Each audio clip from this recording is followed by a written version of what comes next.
In just 3 years of fighting in Ukraine, Russia has lost more soldiers than the Soviet Union did during its entire 10-year war in Afghanistan. They are still gaining ground, but they're paying for it with a currency of human lives that is almost unimaginable. By this summer, Russia is on track to cross a horrifying milestone: 1 million of its own soldiers killed or wounded. So, is this a brutal but winning strategy, or is Putin's war machine about to break? After 3 years of grinding, relentless war, the conflict in Ukraine has settled into a brutal rhythm. The Russian army inches forward, but its progress is measured in meters, not miles, and every inch is paid for with a human cost that's hard to wrap your head around. The Kremlin keeps pushing, capturing slivers of territory while the smokestacks of its war economy burn hotter and hotter. But can they keep this up? Let's look at the 3 things that keep a war machine running: manpower, military hardware, and money, to see if these slow, bloody advances are a calculated plan or just the final gasps of a military that's bleeding out.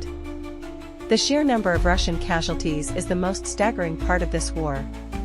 By mid-2025, credible sources estimate that Russia's total losses, that's soldiers killed and wounded, are closing in on 1 million.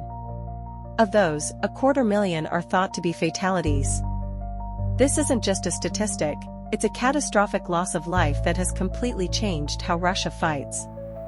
The professional, well-trained army that stormed into Ukraine in 2022 is gone, wiped out on the battlefield. In its place, Russia now throws waves of poorly trained mobilized men into the fight. This has created a vicious cycle. Russia is forced to use these infantry-heavy assaults because it doesn't have the armored vehicles for proper mechanized attacks. But these human wave tactics are exactly what's driving the casualty count to such astronomical levels. We see reports of over 1,000 Russian casualties almost every single day, a burn rate that raises serious questions about how long any country, even one as large as Russia, can keep feeding men into the grinder. It's not just soldiers. The battlefields of Ukraine have become a graveyard for Russia's military hardware. Since the war began, Russia has lost over 22,000 military vehicles. That number includes more than 3,000 tanks and nearly 250 aircraft and helicopters. To put that into perspective, Russia has lost more tanks in Ukraine than major European powers like France or Germany have in their entire arsenals. And they aren't replacing them with brand new equipment.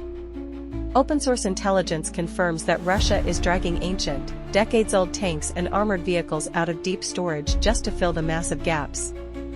Its defense industry is running 24/7, but it just can't build new gear as fast as Ukraine can destroy it. In some phases of the war, the loss ratio for armored vehicles has been as high as 5-to-1 in Ukraine's favor. Losing this much equipment makes it nearly impossible for Russia to pull off the kind of rapid, decisive breakthroughs needed to actually win. Back in Russia, the economy is under enormous pressure. It hasn't collapsed like many predicted early on, but it has been completely warped into a machine built for one purpose: feeding the war. This has created massive problems that are just now starting to surface, like crippling labor shortages, soaring inflation, and a total reliance on industries that don't build a healthy future. All the investment is being funneled into military factories, often just to patch up old Soviet tanks that are then sent to Ukraine to be destroyed within weeks. That's not a recipe for long-term growth.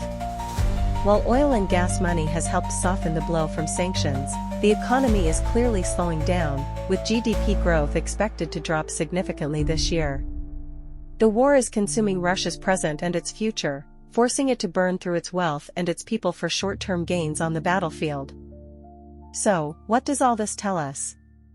Russia currently occupies around 18% of Ukrainian territory and is still making painfully slow advances. From that narrow perspective, they don't look like they're on the verge of a total military collapse.